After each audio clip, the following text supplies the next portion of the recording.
When the movie begins, we see a young lady leaving for home after late night work. She is walking down the road, when suddenly a guy, Dusik, approaches her and offers her a ride. She rejects the offer and continues her walk. Dusik is noticing her, and suddenly, she hears some voice calling for help. She turns back and looks inside the van. She notices an injured man inside the van, and suddenly, Dusik drags her inside the van and kills her. He then calls 911 and pretends to be some innocent guy who witnessed a murder.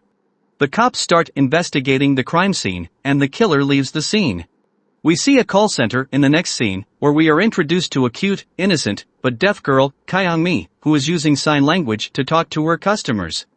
Later, she is given a task to join some clients for the dinner. At the dinner table, everyone is making fun of her, but she is unable to hear them. So Young, a young girl, asks her brother, Jong Tak, to let her go on a blind date.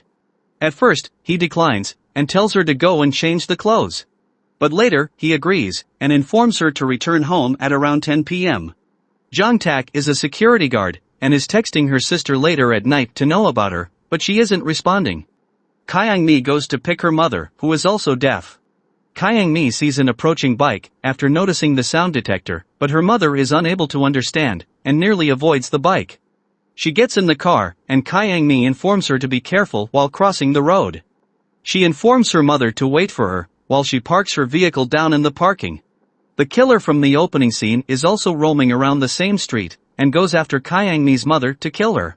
Suddenly, So Young emerges from nowhere, while returning from her blind date. The killer leaves the old woman, and instead, decides to go after So Young. Her brother is curious about her, and calls her, but it is redirected to a voicemail. It appears that she has been killed by the killer. When Kyung-mi returns after parking her vehicle, she hears a voice calling for help.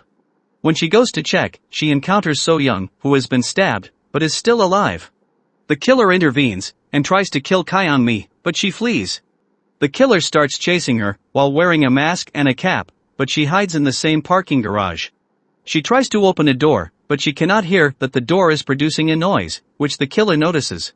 He quickly approaches her, but she manages to escape from the small opening. She enters her car, and notices the sound detector sensing something. The killer is sitting right behind her, and asks her to drive.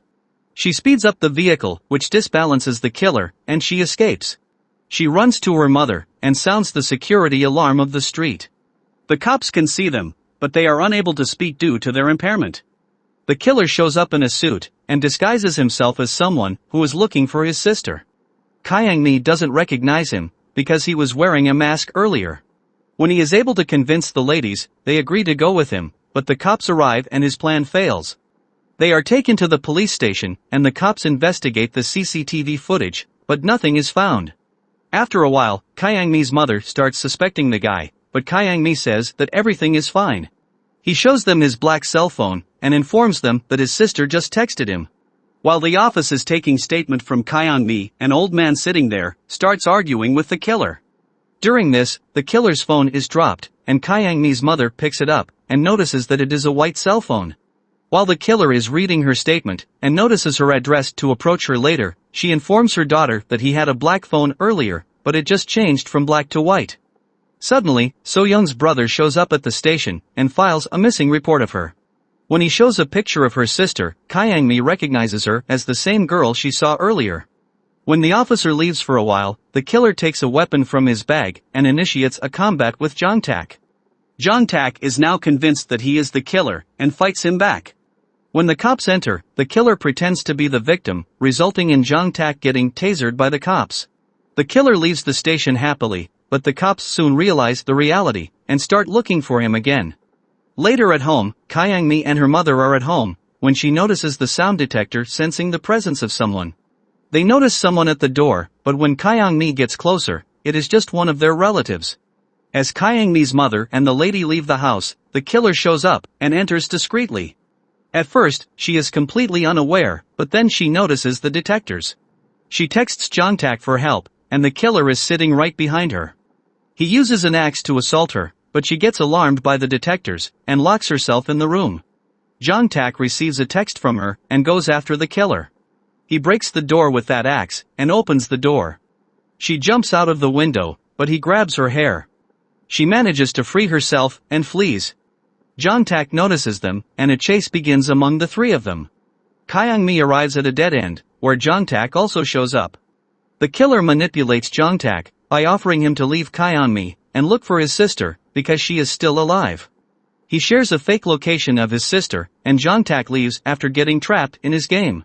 When Jong-tak arrives at the location, he realizes that it is Kyung-mi's house, and understands the killer's game. Do-sik tries to kill Kyung-mi, but she still manages to escape. She comes across So-young, who is alive, and they both hide in a nearby street.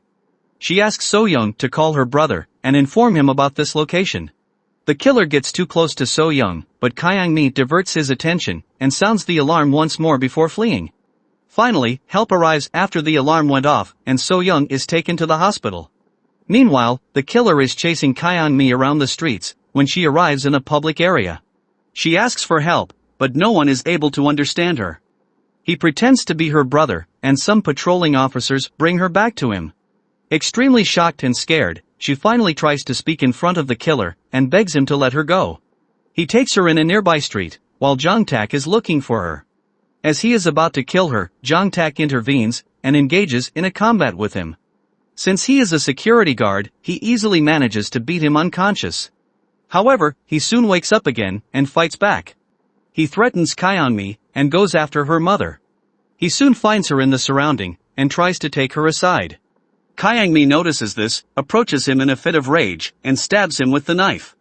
However, it is revealed that she intentionally stabbed herself, making it appear as he did that.